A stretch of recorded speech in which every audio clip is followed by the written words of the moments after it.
اور اسی پر ابن مصطفیٰ کریم علیہ السلام نے ہمیں رہنمائی کی ہے دوسری حدیث میں. میرے آقا نے فرمایا بادروا بالاعمال حسانا. اے میری امت جب 6 علامتیں، جب 6 عادتیں، 6 مرضیں عام ہو جائیں اس وقت میری امت نیک اعمال کرنے میں تم نے جلدی کرنی. میرے آقا کریم علیہ السلام نے فرمایا امرأۃ السفہاء، جب بیوقوف لوگ آپ کو حکمران بن جائیں اس وقت تم نے کیا کرنا ہے؟ نیک عمل کرنا ہے. پھر میرے آقا نے فرمایا کثرت الشرب، جب پولیس کی کثرت ہو جائے، جب پولیس زیادہ ہونا شروع ہو جائے، زیادہ ہو پولیس کی کثرت ہو، فرمایا اس وقت بھی تم نے نیک عمل کرنا ہے. تیسرے میرے آقا نے فرمایا قطیعۃ الرحم، جب لوگ کے درمیان رشتے ناطے تعلق داریاں ختم ہو جائیں، یعنی رحم کا جو سلسلہ انقطاع رحمی عام ہو جائے، صلہ رحمی ختم ہو جائے، میرے مصطفیٰ کریم علیہ السلام نے فرمایا اس وقت تم نے نیک عمل کرنا ہے. وہ بیع الحب، میرے کملی والے آقا نے فرمایا جب فیصلے، عہدے، نوکریاں اور منصب کی خرید و فروخت ہونے لگ جائے. آج آپ دیکھ رہے ہیں ہم اپنے ملک کی، اس ملک میں اپنے ذاتی نظام کو دیکھتے ہیں جہاں پر آج تک اس ملک میں کسی امیر کو، کسی دولت مند کو آج تک کچھ سزا نہیں ہوئی. یہی عدالت جو 1 سال 2 سال پہلے کسی کو کرپٹ، چور، ڈکٹیٹر پتہ نہیں کیا نے کیا کچھ یہی کہتی ہے، 2 سال نہیں گزرے یہی عدالت کے صادق امین تصریح دے کر اسے معافی کا خود اعلان دے دیتے.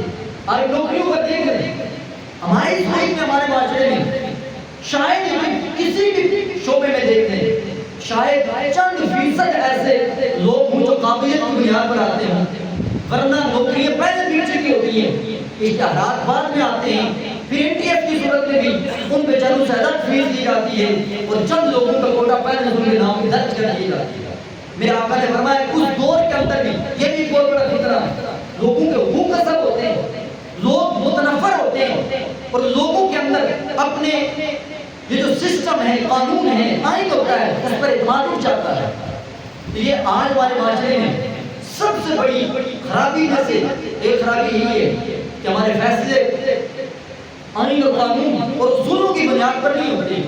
یہاں پر فیصلے بھی دولت کی بنیاد پر، منشا اور مرضی کی بنیاد پر، اور الامان والحفیظ کے کئی ہزار کیس ایسے ہیں جو ابھی پڑے ہوئے ہیں اور کئی ایسے لوگ جو دنیا سے چلے جاتے ہیں لیکن ان کے فیصلے ہماری عدالتوں میں نہیں ہو رہے. یہ دور کی کم از کم یہ بات پائی جاتی ہے. اور استفہاماً و استخفافاً بالدم، میرے آقا نے فرمایا اس دور کے اندر خون ہلکا ہو جائے. آج یہ بھی دیکھیں ہمارے معاشرے میں کیا ہے، ایک کسی شخص کے موبائل چھیننے پر اگر وہ بیچارہ مزاحمت کرے، تھوڑی سی کوشش کر کے اپنے موبائل کو بچانے کی کوشش کرے، اسے گولی مار دیا جاتا ہے. آج باپ کے سامنے بچوں کو ان کے جوڑے چھیننے پر گولی مار دی جاتی ہے. 1000 یا 10,000 کے اوپر ہم لڑے تو گولی مار دی جاتی ہے. تو میرے آقا نے فرمایا استخفافاً بالدم، آج خون اتنا ہلکا ہو چکا ہے. جو وڈیرا اٹھے، جو بدماش اٹھے، جو اس کی منشا اور مرضی کے مطابق ہو، شیشے میں نہیں آئی بات کہ دوست کا برگر کھا گیا، دوست کا برگر کھا گیا تو اس نے اس شخص کو جان سے مار دیا. کتنا کیا ہوگا وہ برگر؟ 100 روپے کا، 1000 روپے کا، 10,000 روپے کا. اور ایک جان جس کو میرے مصطفیٰ کریم علیہ السلام کے حدیث مارکٹ مفہوم کہ ایک بے گناہ مسلمان کو قتل کرنا یہ اللہ کی عزت کے ہاں اتنا ناپسند ہے کہ مالک کریم اگر یہ ساری دنیا ملیا میٹ کر اس نے دوبارہ بنانا آسان ہے، لیکن ایک بے گناہ مسلمان کو قتل کرنا ہے اللہ کی عزت کا اس پوری دنیا کو بنانے سے زیادہ ناپسندیدہ ہے. یہ اتنا آج ہمارے اس معاشرے میں انسانی خون کی قدر و قیمت ختم ہو چکی ہے. پھر میرے آقا نے فرمایا یہ بات کی وَنَشَأُوا يَتَّخِذُونَ الْقُرْآنَ مَزَامِيرَ يُقَدِّمُونَ الرَّجُلَ لَيْسَ بِعَبْدِهِمْ وَلَا عَالَمِهِمْ يُقَدِّمُونَهُمْ إِلَّا لِيُغَنِّيهِمْ. یہ چھٹی چیز میرے مصطفیٰ کریم علیہ السلام نے فرمائی.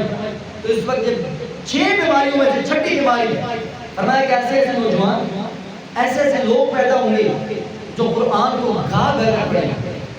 پھر میرے آقا نے فرمایا یقدمون الرجل لیس بافقهہ ولا اعلمہ، لوگ اپنا امام ان لوگوں کو منتخب کریں گے کہ جو قرآن کو گا گا کر پڑھ رہے ہیں. اب لوگوں کے اندر یہ چیز نہیں ہے کہ امام اس بندے کو رکھا جائے کہ وہ عالم کتنا ہے، وہ فقیہ کتنا ہے، وہ متقی کتنا ہے، وہ پرہیزگار کتنا ہے. تو ہمارے معاشرے میں آقا نے فرمایا کہ لوگ اس کو امام بنائیں گے جو قرآن گا گا کر گانے کی صورت میں اور راگ لگا کر قرآن کو پڑھتا ہو. لوگ اس کو امام بنانے میں اس کو ترجیح دیں گے. اور یہ واقعہ یہ جو 6 کی 6 باتیں، امرت السفہاء، بیوقوف لوگ حکمران، دوسری کثرت شروط پولیس کی کثرت، کہتا رہے گی فیصلے اور عہدے پیسوں کی بنیاد پر ہوں گے اور خون ہلکا ہو جائے گا. اور چھٹی یہ چیز، یہ چند دن پہلے کی بات ہے، ایک صاحب آئے مجھے کہتے ہیں ہماری مسجد کے ہمیں خطیب چاہیے. میں نے کہا کہ کیسا بندہ ہو؟ کہتے ہیں بس آواز اچھی ہونی چاہیے، جو روگ لگاتا ہو، سر لگاتا ہو، بس آواز خوبصورت ہونی چاہیے. میں کہا عالم چھوڑے عالم کو، بس جس کو راگ لگانا آ جائے، سور لگا کر آنا آ جائے، تقریر کرنا آ جائے، ہمیں وہ خطیب چاہیے. میں نے کہا ہمارے پاس میں راگ لگانے کی بات نہیں کرتا ہوں، ایسا بندہ کہتے ہیں جس کو فقہی مسائل آتے ہوں، جو قرآن حدیث کے مسائل کو خود اخذ کر سکتا ہو، پڑھ سکتا ہو، ریسرچ کر سکتا ہو، صحیح معلومات عالم کو دے سکتے ہیں. کہتے ہیں ہمیں عالم کی ضرورت نہیں ہے، تنخواہ 50,000 دے دیں گے، لیکن شرط بنیادی کیا ہے کہ جسے راگ لگا کر آنا ہے.